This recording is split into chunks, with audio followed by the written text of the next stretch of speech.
नमस्कार दोस्तों, मैं सुनीता राजेश्वर अध्यक्षपल्ली। ये रोजी मोरीमोटो हैं जापान के, और इनका काम लोगों के सुख दुख को बस सुनना है।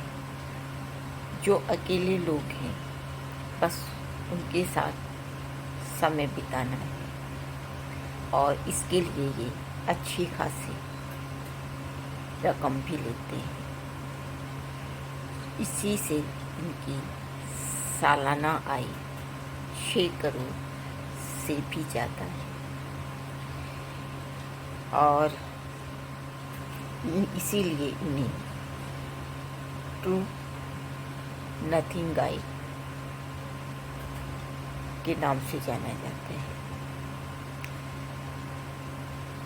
जापान में जो कभी जहाँ सुनते थे हम जापानी गुड़िया, या फिर काम के प्रति वहाँ लोग बड़े प्रतिबद्ध हैं, और वहाँ की टेक्नोलॉजी वगैरह वगैरह के बारे में।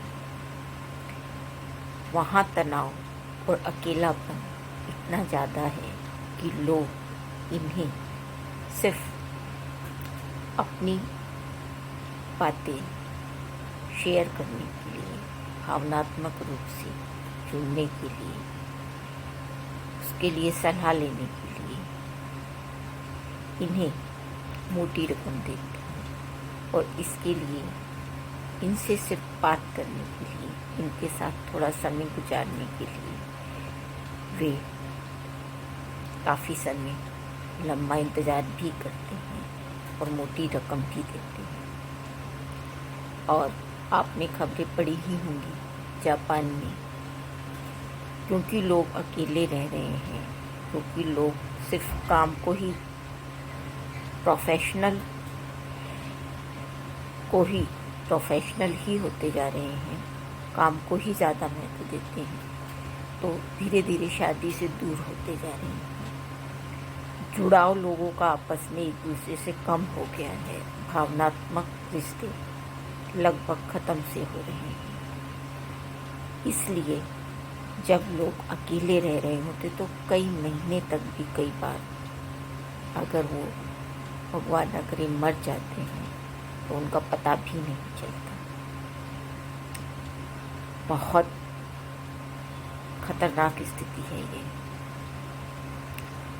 तब सावधान हो जाइए, क्योंकि हमारे यहाँ भी कई ऐसे किस्से पढ़ने में आए हैं कि क्योंकि उनको कोई संभालने वाला नहीं था, क्योंकि कोई केयर करने वाला नहीं था, तो बुजुर्ग कई दिन ऐसे ही कब मरे या कब क्या हुआ पता भी नहीं चला। जब बदबू आने लगी या कुछ इस तरह का घटनाएं होने लगी, तब अड़ोस पड़ोस में पता चला। हमारे यहाँ वृद्धाश्रम की संख्याएं भी बढ़ रही हैं, तेजी से बढ़ रही हैं। संयुक्त परिवार भी खत्म हो रहे हैं, पति पत्नी के रिश्ते भी दरक रहे हैं। तब समझिए इस अलार्मिंग स्टेज को कि यह स्थिति हमारे यहाँ ना आए। थोड़ी बहुत जो आई है उसे दूर करने की कोशिश करें। यहाँ भी नेवर से टू रिटायर, मतलब बुजुर्गों की NGO संस्थाएं भी बनी हुई हैं। उनका ये काम कि एक दूसरे के सुख दुख में साथ आते हैं। कुछ ऐसी कॉलोनियाँ भी हैं जिनके बच्चे विदेशों में हैं।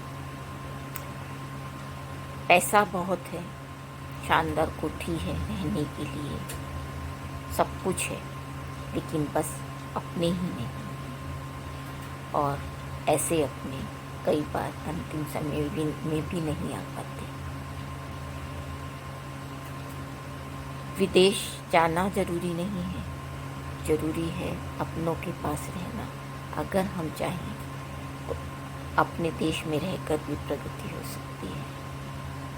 अगर हम चाहें तब प्रोफेशनल और भावनात्मक रिश्तों में दोनों में तालमेल भी बिठाया जा सकता है। आधुनिकता और स्वतंत्रता अच्छी चीज़ है, लेकिन इन सब से ज़रूरी है जिम्मेदारी। तो जिम्मेदारी हम सब की यही है कि रिश्तों की अहमियत समझें, भावनात्मक रूप से जो जुड़ाव है उसमें दरकाव ना आए, दरके ना, और जापान जैसी स्थिति यहाँ ना आए कि हम महंगी फीस सिर्फ किसी ऐसे इंसान के लिए खर्च करें जो हमारा कुछ जो तनाव है, जो परेशानी है, बस उसे सुन ले, बस थोड़ा वक्त हमारे साथ गुजार ले। ऐसा यहाँ ना आ पाए, कोशिश करें। और कोशिश करेंगे तब निश्चित ही शायद हम भी सफल हो जाएं।